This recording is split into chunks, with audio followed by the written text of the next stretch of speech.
오셨으니 은혜 받고 갑시다. 한 번 더 합시다. 잘 오셨습니다.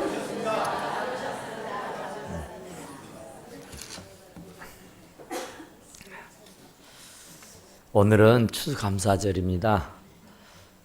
이런 얘기가 있더라고요. 노래는 부를 때까지 노래가 아니고, 종은 울릴 때까지 종이 아니고, 사랑은 표현할 때까지 사랑이 아니고, 축복은 감사할 때까지 축복이 아니다 그래요. 그러니까 노래는 불러야 노래고, 종은 울려야 종이고, 사랑은 표현이 되어야 사랑이고, 축복은 감사를 할 때 비로소 축복이다 그런 말이에요. 그러니까 우리가 오늘은 특별히 추감사주일로 지킵니다. 그래서 우리가 참 지난 한 해 살면서 크고 작은 은혜를 몽땅 받았는데, 그 받은 은혜에 대해서 감사해야 그것이 진정한 축복인 줄로 믿습니다. 어떤 잘 믿는 할아버지가 이제 감사합니다 하고 사는 감사 할아버지가 있었어요. 그러니까 끈뜨거면 감사합니다. 입만 열면 감사합니다. 그런데 이 할아버지가 한 번은 이제 식육점에 가서 고기를 한 건 떠서 이제 그 꼬층에 이렇게 해가지고 이렇게 탈레탈레 들고 옵니다. 그런데 이제 고기 한 건 떠서 이제 찌개 끓여서 먹을 걸 생각하니까 그렇게 맛있고 그렇게 좋을 것 같아요. 그래서 오늘 밥은 참 맛있겠다. 하고는 아주 룰루랄라를 하면서 이렇게 고기 한 간을 떠서 이렇게 즐겁게 집으로 돌아가는 거예요. 그런데 얼마나 정신을 팔면서 그랬던지 돌뿌리가 있는지도 모르고 지나가다가 돌뿌리에 쿡 넘어졌어요. 그러다 보니까 손에 쥐고 있던 고기 덩어리가 떠글떠글 굴러서 저로 떨어지니까 어디서 날래 고기 냄새를 맡고 달려온 똥개 한 마리가 와서 그걸 덥석 물어갖고 걸음아 나살려라 도망가 버리는 거야. 그런데 이 할아버지는 뭐 어떻게 손떨 겨를도 없이 그냥 고기는 개가 물어가 버리고, 본인은 이제 어떻게 포도시 다리를 펴고 일어났는데, 일어나 보니까 무릎에서 피가 철철 흐르는 거예요. 아이고 저놈의 개새끼 내 고기 하는데 무릎에서는 또 피가 질끔질끔 날고 있으니 어쩌겠어요. 그런데 역시나 감사 할아버지답게 그 일을 많이 당하면서도 무릎에 그 피난 무릎을 이렇게 부여잡고는 감사합니다 하나님 그러는 거예요. 그렇게 이제 지나가는 사람들이 그 광경을 볼 것 아닙니까? 그래서 이제 막 모여들어가지고 어쩐 일이냐, 무슨 일이냐, 할아버지 웬일이냐, 어디만서도 얘기를 하니까 보고 있던 사람이 고기를 저 개새끼가 물어가 버렸노라고. 그리고 할아버지가 이렇게 무릎을 다쳤다고. 그런데 할아버지는 전혀 아랑곳하지 않고 그냥 감사합니다 하나님 하는 거예요.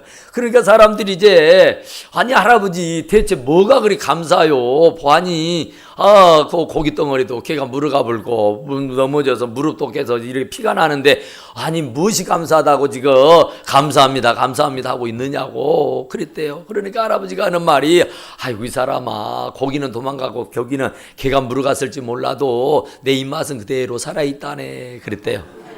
그러니까 벌써 다 먹고 온 거요. 그럼 들고 눌러달라 하면서 찌개를 해가지고 이제 김치찌개에서 아주 맛있게 먹었단 말이에요. 본인은 그랬으니까 나는 입맛은 그대로 있고 내가 목숨이 살아있으니 얼마나 감사한가. 할렐루야. 그러니까 얼마든지 우리는 감사할 수 있는 제목을 찾아낼 수가 있는 줄로 믿습니다. 1988년도에 그런 일이 있었다요. 미국의 듀크 대학이라고는 대학에서 그 대학병원에서 의사 2명이가 연구 발표를 한 논문이 있어요. 그 얘기는 뭐냐면은 매주일 교회를 다니는 사람과 교회를 다니지 않는 사람을 비교 분석해 봤는데, 교회를 다니는 사람들은 병원 출입이 적더라 그 말이에요. 그런데 교회를 안 다니는 사람들은 병원 출입이 잦더라 그 말이에요. 그런데 또 검사한 것이 뭐냐면은 교회를 다니는 사람은 병원을 출입을 해도 금세 갔다 금세 나오는데, 교회를 다니지 않는 사람은 병원을 가도 장기 환자가 되더라 그런 얘기예요. 그리고 또 이렇게 하는 의사들이 연구를 해보니까 예수 믿는 사람과 안 믿는 사람들의 평균 사는 수명을 이렇게 조사해 봤더니 예수 믿는 사람들이 무려 7년을 더 살더라. 할렐루야.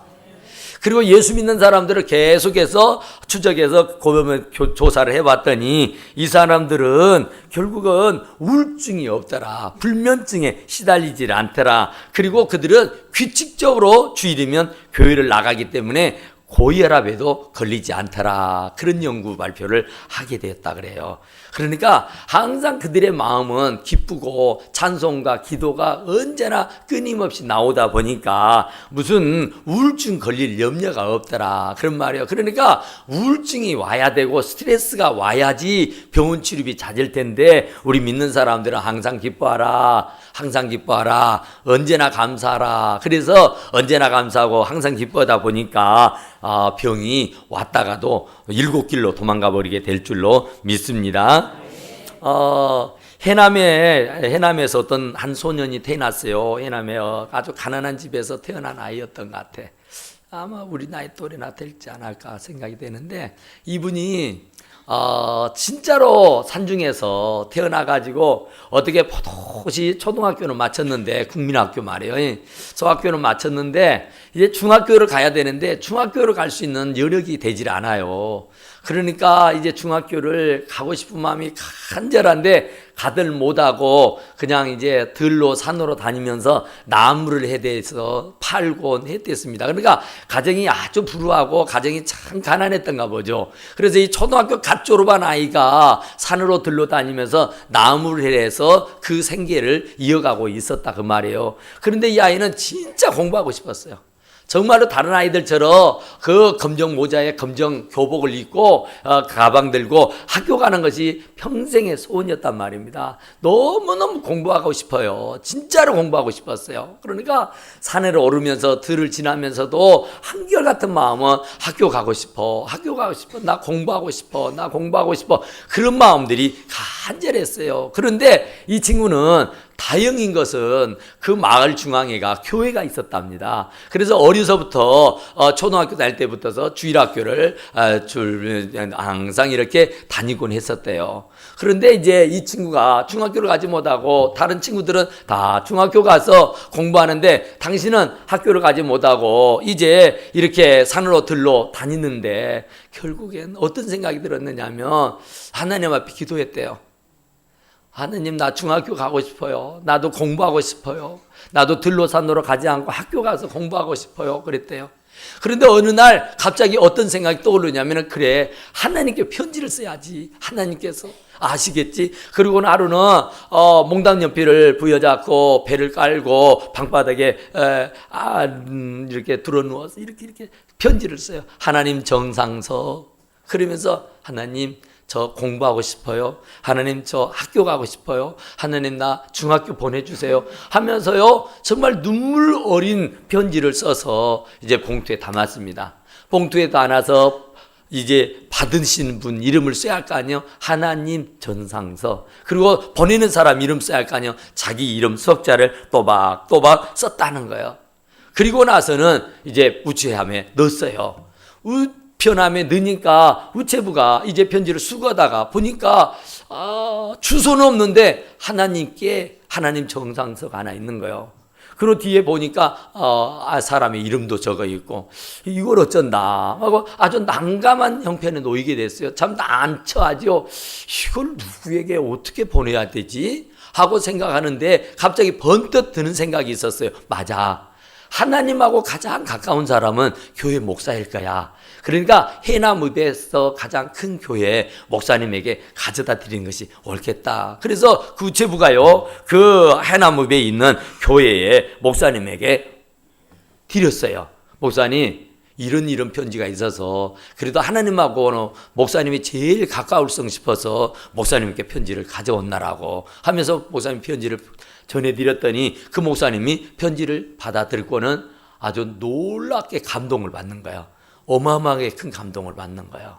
이 어리대 어린 아이가 몽땅 연필로 써놓은 그 편지의 내용은 하나님 나 학교 가고 싶어요. 하나님 나 공부하고 싶어요. 하나님 나 학교 보내주세요. 이 얘기단 말이에요. 그러니까 이 목사님이 진짜 뜨거운 눈물을 흘리면서 그 아이를 바로 불러다가 그 교회에서 운행하는 고아원에 넣고 또 그 안에서 이제 들로 산으로 가서 나머지 않아도 되잖아요. 이제 고아원에서 잘 먹고 잘 살게 됐어요.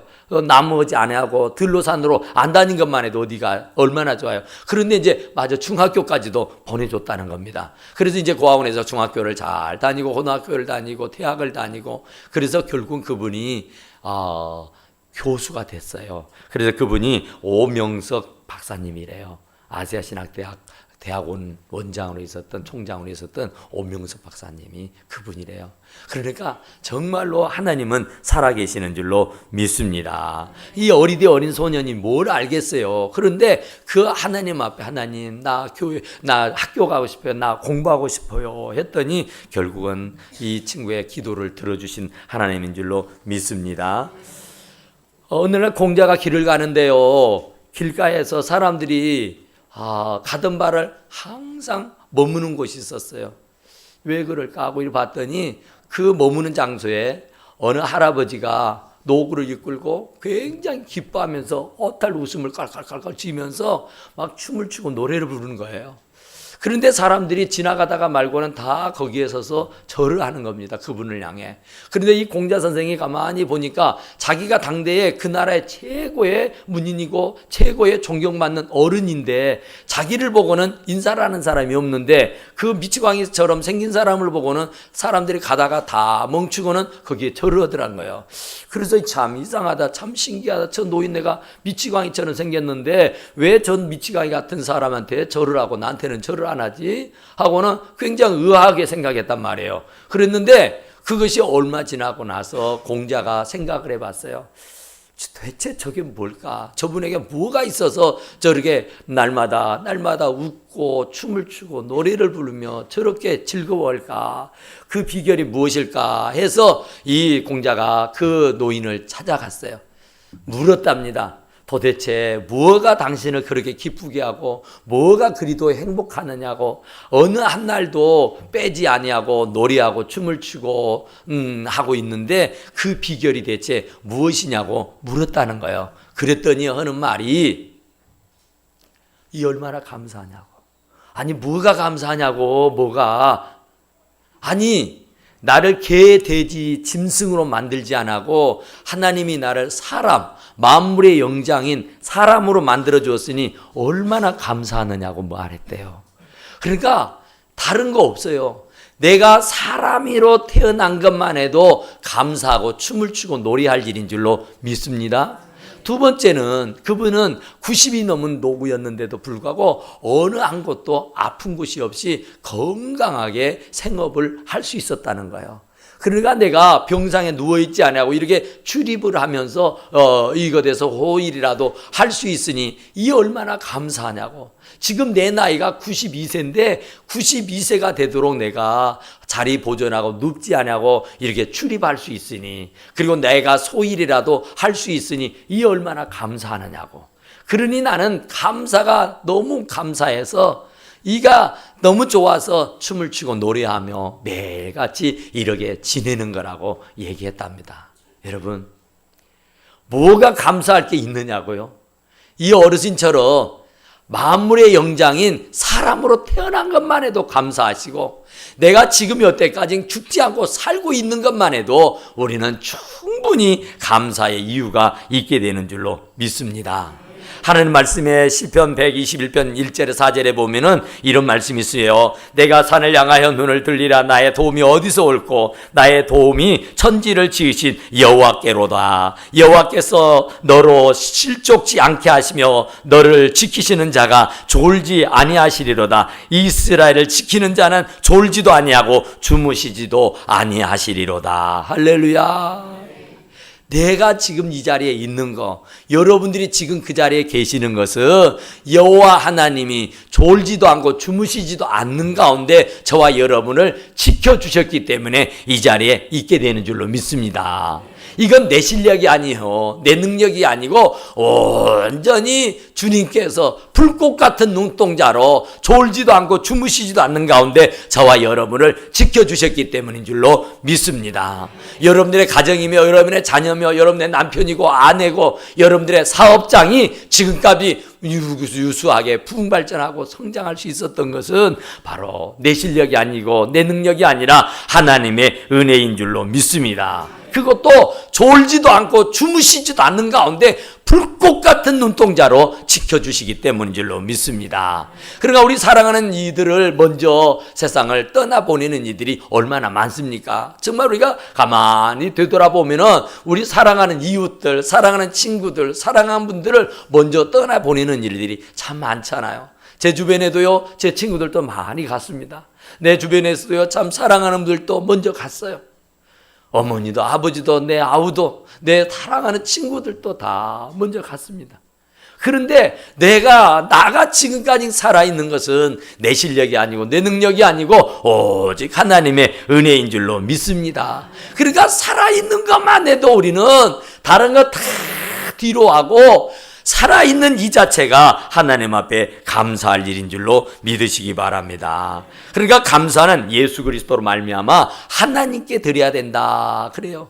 예수 그리스도로 말미암아 하나님께 감사하라고 말해요.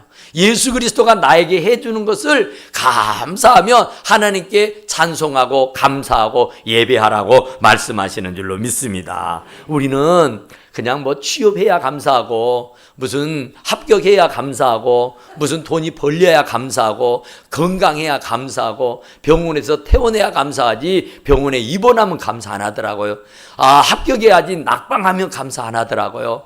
돈을 잘 벌어야 감사해서 헌금하지 내가 돈을 못 벌고 부도가 나면 감사하지 않더라고요. 그러니까 우리는 감사의 조건을 나에게 두고 있습니다. 내 형편, 내 처진, 내 상황이 좋게 퍼지며 그저 감사하고 혹이라도 그것이 내 마음에 좋지 않게 되면은 불평하고 원망하더라 그런 말입니다. 그러니까 이 조건이 맞아 떨어졌을 때는 감사하지만 이 조건이 맞지 않아지게 되면은 금세 우리는 불평과 불만을 터뜨리고 말더라 그런 말이에요. 그런데 오늘 본문의 말씀은 그러므로 우리는 예수로 말미암아 항상 찬송의 제사를 하나님께 드리자 그랬어요. 예수로 말미암아 감사하자가 말이에요. 예수님께서 나를 위해 물과 피를 다 흘리고 돌아가 주신 것에 감사하자 그 말인 줄로 믿습니다.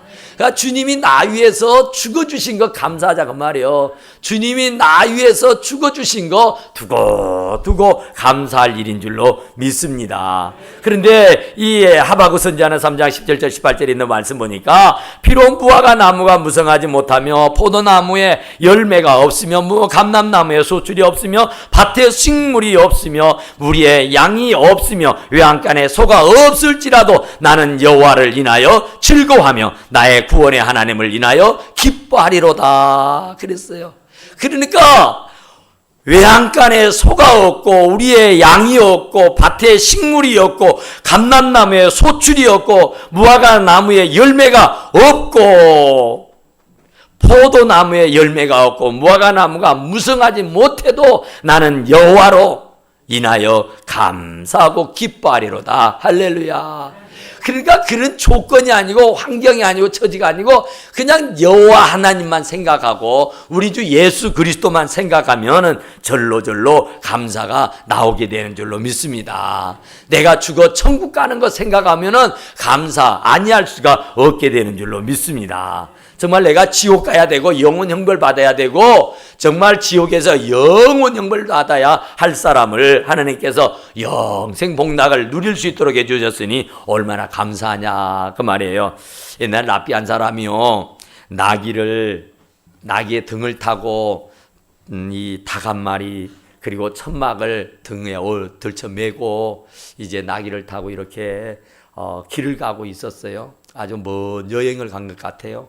오랜 시간, 오랜 날들을 이 여행을 하고 있었댔습니다. 그런데 그날도 역시 긴 여행이라 이제 참 사람이 인척이 없는 곳 또 내지는 마을이 보이지 않는 깊은 산중을 이렇게 여행하다가 이제 어떻게 더 이상 날이 어두워져서 갈 수가 없어서 이제 마을도 보이지 않아서 마을로 가서 신세지기도 그렇고, 그리고 이제 어두워져서 더 이상 갈 수는 없고, 그래서 이제 큰 나무 아래 자리를 펴고 눕게 됐다 그래요. 이제 여기서 좀 쉬었다가 내일 아침 날이 밝으면 또 가야지 하고 자리를 펴고 이제 좀 눈을 붙이려고 하고 있었어요. 그러기 전에 이제 하나님 말씀을 몇 장 읽고 자야지 하고 성경을 펴고 촛불을 켜고 말이요. 등불을 켜고 성경을 좀 읽고 있는데 바람이 불어서 그 등잔을 훅 꺼버리고 말았어요. 그러게 되니까 이분도 그래 몸도 피곤하니 오늘은 이쯤 읽고 자자. 그리고는 이제 잠을 청했어요. 그 닭이며 나귀는 그 나무 아래 묶어 두었고 이제 본인은 이제 잠을 잤습니다. 얼마나 달콤하게 잠을 잤는지 정신없이 잠을 자고 이제 해가 동천에 떠올랐을 때에 이제 눈을 떴어요. 그 따가운 볕에 위에서 눈을 딱 뜨고 보니까 해가 동천에 떠올랐어요. 꼭두 새벽에 일어나서 또 길을 떠나야 되는데 아니요. 이걸 어쩐담 하고 정신을 차리고 봤더니 왜 닭이 울지 않았지? 닭이 항상 울어서 깨었는데 오늘은 가만히 보아니 닭의 울음소리가 안 나는 거예요. 어라? 닭이 어디 갔나? 하고는 자리를 박차고 나가봤더니 이게 뭔가. 닭이 깃들이 다 뽑히고 여기저기 발기발기 찢겨져 있어요. 그리고 나서 눈을 돌려보니까 나귀가 아주 사나운 맹수가 와서 찢어발겼는지 완전히 피투성이가 돼가지고 쓰러져 죽어 있는 거예요. 아니 이게 웬걸. 야단났지요. 이제 갈 길은 먼데 나귀가 없으니 어떻게 가란 말이에요. 하나님도 무심하시지. 하나님 세상에 이게 뭐냐고. 어떻게 이럴 수가 있느냐고 하면서 자리에 앉아서 원망불평을 하며 막 야단을 했어요. 그리고 나서 가만히 생각을 했어요. 가만히 생각을 해보니까 그런 생각이 들더라는 거예요. 아니, 나귀가 죽고 닭이 찢겨 죽었는데 내가 어떻게 이렇게 편히 곤히 잠을 잘 수가 있었지? 잠시 생각하고 나니까 하나님의 은혜요. 주여 감사합니다. 주여 감사합니다. 내가 이렇게 깊은 잠에 취하지 않았더라면 그 사나운 맹수하고 처절하게 싸워서 혹이라도 짐승을 지키기 위해서 내 목숨이 달아날 수도 있었을 텐데 하나님 그 짐승을 걷어가고 내 목숨 살려주셨으니 감사합니다. 감사합니다. 그러니까 눈앞의 것만 보면 서운하고 눈앞의 것만 보면 섭섭하고 눈앞의 것만 보면 불평이 나오고 불만이 나오겠지만은 조금만 그 너머를 보면은 하나님 감사합니다. 하나님 감사합니다. 하나님의 은혜가 아니었으면 나는 이 시간 이 자리에 없었을 터인데 하나님 감사합니다. 감사합니다. 하면서 감사의 제사를 드리지 않을 수가 없었더라. 그런 말입니다.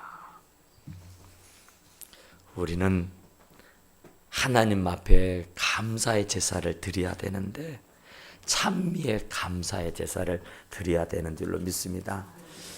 영국의 허디슨 털레라고 하는 아주 그 유명한 선교사가 있었어요. 중국 선교사인데 그분이 이제 선교지에 도착해 가지고 중국에서 무더운 여름을 이렇게 나면서 얼마나 고생을 했던지 뜨거운 햇빛에 눈이 참 염증이 생기고 땀띠가 나고 모기에 물려서 아주 정말 어느 한 날도 편히 잠을 잘 수가 없었답니다.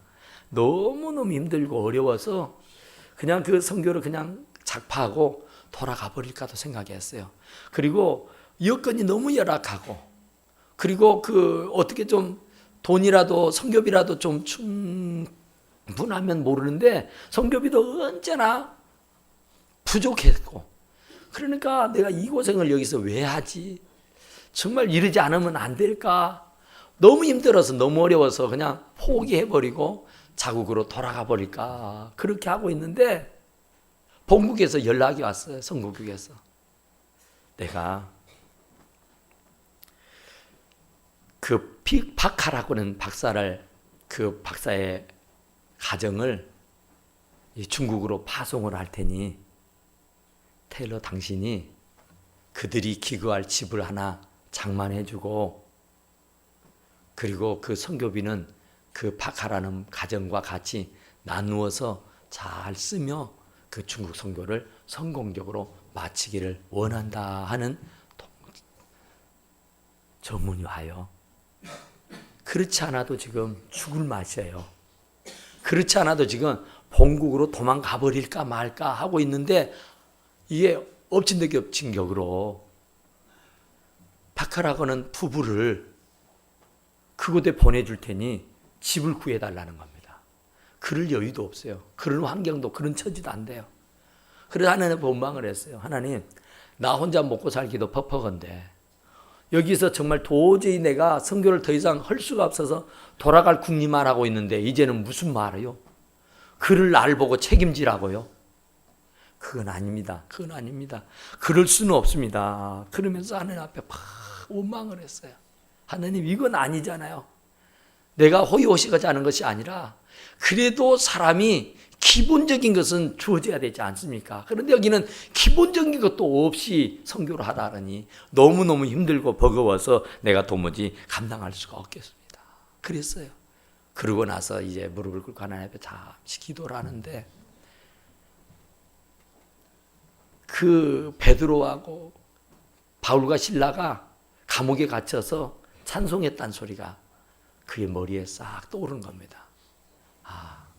감옥에 갇혔던 바울과 실라는 그런 와중에서도 불평하지 않고 불만하지 않고 찬송하고 기도했다는데, 나는 선교사랍시고 이 중국의 영혼을 구원하겠다고 온 사람이 조금 환경이 열악하고 조금 힘들다고 해서 내가 불평불만을 했다니 이건 아니다 싶어서 하나님 앞에 막 회개를 했대요.